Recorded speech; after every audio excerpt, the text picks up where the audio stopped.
Alright, ladies and gentlemen, welcome back. It's time for game number 4 between Dimaga and Goody, and this time around it's going to be on one of the new GSL maps, I believe. It is called Terminus RE. And I don't know what the RE stands for. Actually, I think it stands for Remake, because I believe Terminus, don't quote me on this, I believe Terminus is one of the old Brood War maps, so RE may stand for Remake. I know they remade a lot of the old maps like Sin Chupang Ryung into a new map. I already forget the name. But yeah, there's a lot of remakes, obviously, and this is Terminus, which is a super large map. Remember, this is game 4 between Goody and Dimaga. Terran versus Zerg, I almost forgot his name right there. And of course, super huge map. Look at the size of this map. And yeah, I remember casting a game on this a long time ago, and I was like, guys, what the hell is this supply depot for? But I have recently discovered, thanks to you guys posting down in the comments below, the reason for the supply depots down at the ramp below to the natural expansion for every base is because it helps block off any cheese opening, like blocking off the ramp with pylons, blocking off the ramp with bunkers, and essentially it's kind of helpful for Zerg. So it's a nice little help for Zerg when Zergs were having a lot of trouble with players blocking off the natural expansion. So that kind of helps Dimaga a little bit, but honestly we don't really see that kind of play all too often anymore because Blizzard has patched it. It now requires 3 bunkers instead of 2, and essentially it requires 3 pylons instead of 2 to block off these huge ramps.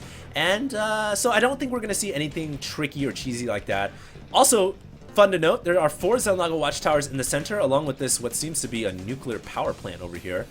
But no, it does not, blow up and cause nuclear destruction all over the map. So, how cool would that be? A lot of the cool GSL maps, especially in Brood War, I don't know why I call it GSL. Basically, all the cool maps in Brood War, they had like cool little artifacts and things like that. And how awesome would that be to have some kind of a neutral structure that if you attack, it just blows up and does damage over a huge surface area, like a nuclear power plant.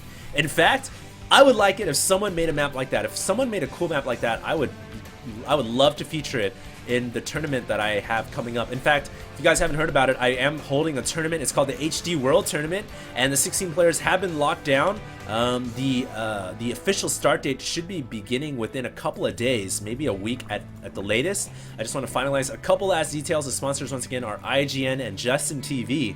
And so it's going to be a 16-player invitational tournament, similar to HDH, but not quite as big in terms of prize pool. But still, it's going to be an awesome cast of players. The players obviously extremely top-tier level, including Whitera, TLO, Dimaga. Hey, Dimaga, he's actually playing in this tournament, in this game right now. So a little bit of a preview, I guess you guys could say. And yeah, if you guys can make a map with like a nuclear power plant that is actually balanced and is cool and fun, maybe I'll throw it in the map pool. Maybe if not for HD World Tournament number 1, maybe for number 2, because I do plan on making a ton of tournaments, guys. So definitely stay tuned for that. So getting back to the game at hand here, we actually have Dimaga, of course, establishing the early hatcheries. If you guys were wondering what that whizzing sound there, right there is, it is the Xel'Naga watchtower. The guys over in South Korea decided to add in a cool sound effect because apparently the other sound effect just wasn't awesome enough.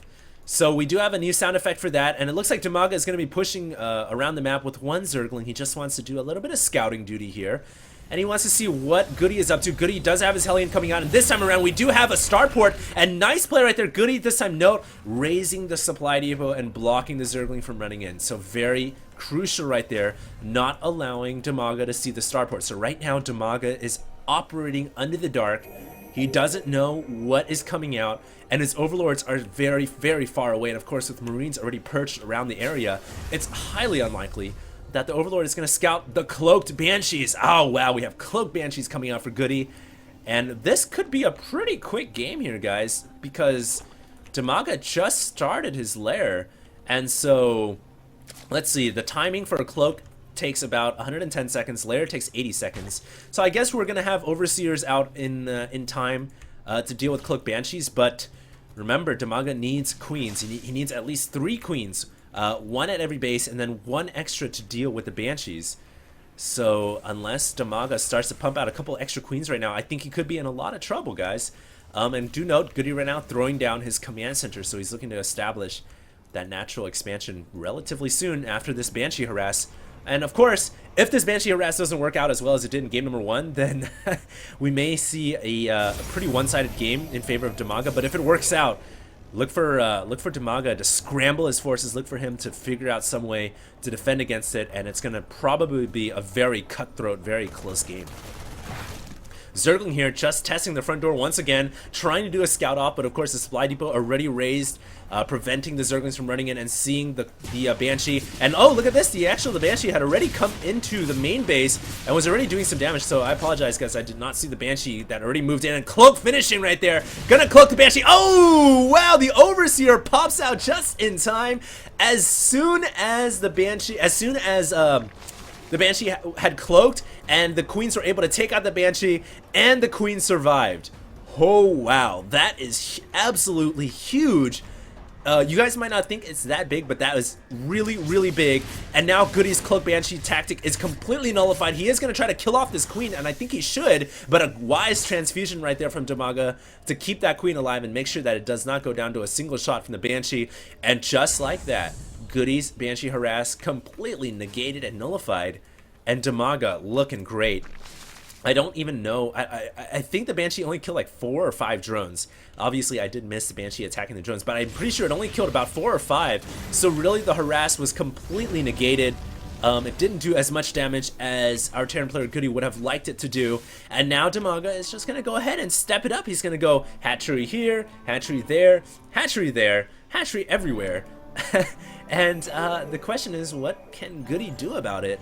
He's just not really feasible at this point for the Terran player to do anything except ball up, build up a large army, and then eventually roll out with his forces once he feels comfortable. So I think right now we're approaching that kind of macro stage. But look at this! We have pathogen glands upgrading at the infestation pit, and Dimaga really grabbed this infestation pit quite early, and wow, he's got 3 infestors coming out. So, ooh, could we possibly be seeing mind control from Dimaga? This would be such a brilliant strategy because we just never see mind control ever being used these days.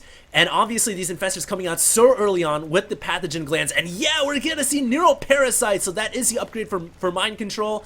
And this is being used to deal with the Thors, the eventual Thors that will come out. So this is such wise play from Dimaga.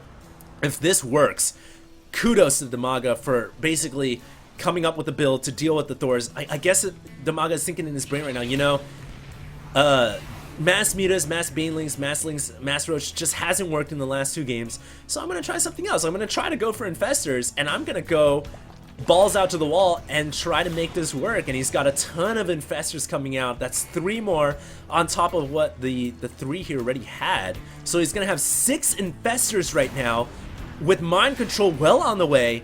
But the one thing right now I would really like to see Dimaga get is some Banelings. Infestors combined with Banelings can be absolutely devastating. Mind control the Thors, fungal growth, everything else, and let the Banelings do the rest of the damage. That would be absolutely brilliant right now. But I don't see any Baneling nests going down for Dimaga. In fact, does he have a Baneling's nest anywhere on the map? Yeah, here it goes right now. So he's just thrown it down. So just in the nick of time, getting the Baneling's nest out. Really, really smart, because obviously, like I said before, he needs some kind of firepower to supplement the Infestors. So without any firepower, those Infestors could be very, very weak. And right now we do have the Thors starting to roll out from Goody, and Goody has no idea, guys. He has no idea that there is a large amount of Infestors building up inside the main base. So this could be absolutely devastating. We can see right now he's getting Infernal Pre-Igniter, he's getting mass Thors right now. Every single one of these Thors is completely vulnerable to a mind control. Right now Goody has grabbed the 3rd expansion, so it doesn't look like he's thinking about making that early timing push that he did in game number 1 and 2. And I believe he did it in 3. I don't exactly recall. It doesn't look like he's going to do that early timing push, and this is just going to further help the play from Dimaga, because Dimaga, if he was pushed right now, he could be in a lot of trouble. He needs to build up energy for Infestors, he needs to make Banelings, so he's very vulnerable right now to an early timing push. But because Goody has decided not to push out, I think this is going to play very much into his hands. Meanwhile, we still have a Banshee kind of roaming around the map. It has, I don't know what that Banshee was doing, so I'm kind of missing some of these air battles. I do apologize, guys. It looks like this Banshee is going to move around the map a little bit, just to scout out, and it's going to see the Overlords and just kind of do a little bit of scouting. It does have 10 kills though, so this Banshee has done some serious work. But for now, it's just going to patrol around the map. I'll keep my eye on that in case it goes to an expansion and starts to do some damage. And look at this, guys. We have a queue of like Thors, Hellions, just mass production coming off the line right here. This is seriously watching like, this is like watching in the post-industrial revolution. It's just a mass units and metals coming off the production line. Tons of Thors right here, guys. 6, 7 Thors. Oh my god, that is so many Thors, and this is just gonna be so vulnerable to those infestors. I cannot wait to see the epic battle. We have a couple of changelings kind of moving around the map right now just to do some scouting. But essentially right now it is 4 base Zerg to 3 base Terrans, so it's really, really even. We can see the economy is pretty much favoring Dimaga, but the Terran player really not that far behind. 62 Harvesters is a good amount to have. And if we pull the army tabs up, we can see Dimaga is ahead by 20 supply. So really, it's anybody's game. I think Dimaga does have an advantage in terms of the units he's got, because those infestors are going to, like I've said it time and time again, they are going to be the absolute equalizer against the Thors. They're going to shut those Thors down and eat them for breakfast, literally. I guess there's a little tiny guy inside the Thor that the infestor basically mind controls, because it doesn't make sense that you can mind control a robot. But anyways, here we go. It looks like Goody, it's time to push out. He's adding a Raven on as well. I like that. Just like in game number 3, he added on a Raven. And here we go. Dimaga has a ton of roaches, banelings, and he's got infestors, but he doesn't have baneling speed. Oh my god! Oh, this could be costly. Without baneling speed, this could be really, really bad. Looks like he was trying to throw down a fungal growth, but decided to fall back, and a scan goes down. Finally, Goody realizes, holy crap, that's a lot of infestors.